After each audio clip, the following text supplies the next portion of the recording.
Bonjour les amis, je suis très ravi de vous partager ces quelques mots. Nous sommes toujours en train de poursuivre avec les enseignements qu'on a commencés. Et aujourd'hui, nous allons partager sur l'aspect prophétique. C'est pour cela que je vous propose de lire ce texte dans 1 Pierre chapitre 1er, du verset 10 au verset 12. La Bible dit, ça c'est la version Semeur, « Ce salut a fait l'objet de recherches et des investigations des prophètes qui ont annoncé d'avance la grâce qui vous était destinée.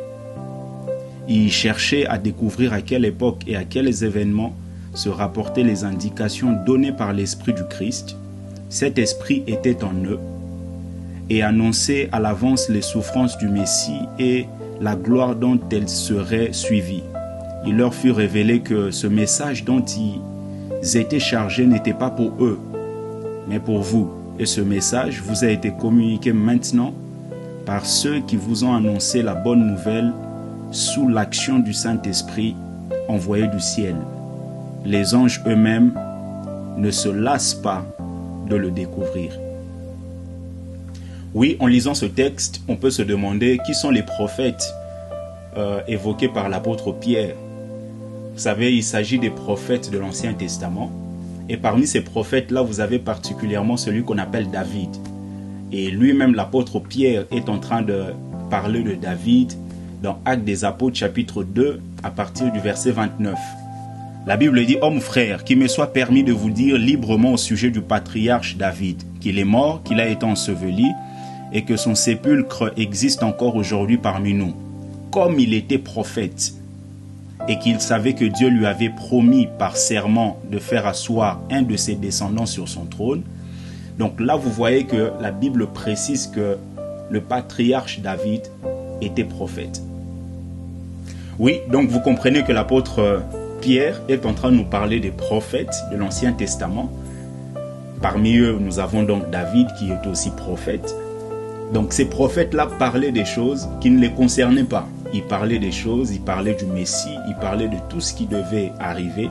Mais ces choses-là ne les concernaient pas, ça concernait d'autres personnes.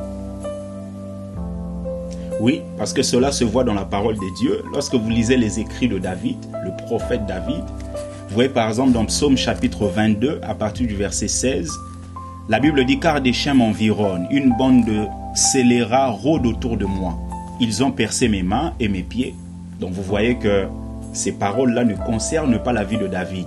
David n'a pas été percé de mains et de pieds. Et il continue en disant « Je pourrais compter tous mes os, eux, ils observent, ils me regardent.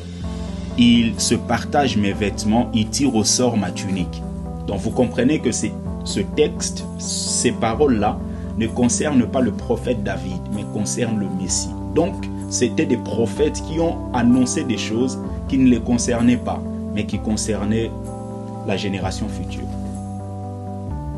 Oui, toujours dans le même contexte, vous allez voir ce que le prophète David est en train de dire dans Psaume chapitre 69, à partir du verset 20. Il dit « L'opprobre me brise le cœur et je suis malade. J'attends de la pitié, mais en vain, des consolateurs et je n'en trouve aucun.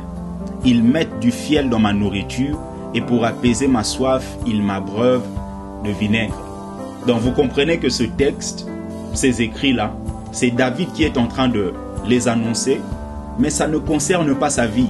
Ça concerne quelqu'un qui va venir des années et des années plus tard. Ça concerne le Messie. C'est pour cela, lorsque vous lisez dans Matthieu chapitre 27, à partir du verset 34, la Bible dit « Ils lui donnèrent à boire du vin mêlé de fiel, mais quand il eut goûté, il ne voulut pas boire. Après l'avoir crucifié, ils se partagèrent ses vêtements. » Rappelez-vous de ce que David avait dit. Donc, ils se partagèrent ses vêtements en tirant au sort, afin que s'accomplisse ce qui avait été annoncé par le prophète. Donc, le prophète en question, il s'agit de David. Par le prophète, ils se sont partagés mes vêtements et ils ont tiré au sort ma tunique. Oui, vous voyez que dans le texte de 1 Pierre, la Bible nous montre que l'Esprit était en eux. L'Esprit qui était en eux, ils étaient en train de prophétiser, mais des choses qu'ils annonçaient, ça ne concernait pas leur vie, mais ça concernait la génération future. Ça concernait quelqu'un qui allait venir plus tard. En fait, là, nous sommes en train de fêter la Pentecôte. J'aimerais simplement nous pousser à comprendre que lorsque nous sommes remplis de l'Esprit, ne cherchons pas des choses simplement pour nous. Cherchons à impacter des vies qui sont tout autour de nous. Cherchons à être des références même dans notre génération. Quand vous êtes remplis de l'Esprit, vous êtes de cette race-là des hommes et des femmes qui cherchent à laisser des traces dans ce monde.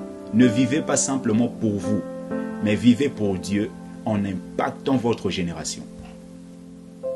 Oui, parce que Christ est mort pour nous, et il est mort pour nous pour que nous puissions vivre pour lui.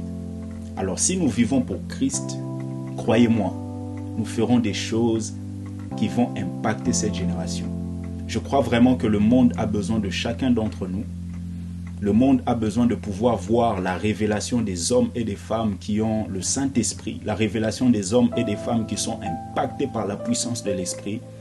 Et chacun d'entre nous, aussi là où il est, peut être embrasé par la puissance de l'Esprit et dire non, finalement, je ne suis pas figurant dans ce monde. Je ne suis pas venu pour accompagner les autres. Je suis venu pour accomplir le plan divin. Que Dieu vous bénisse.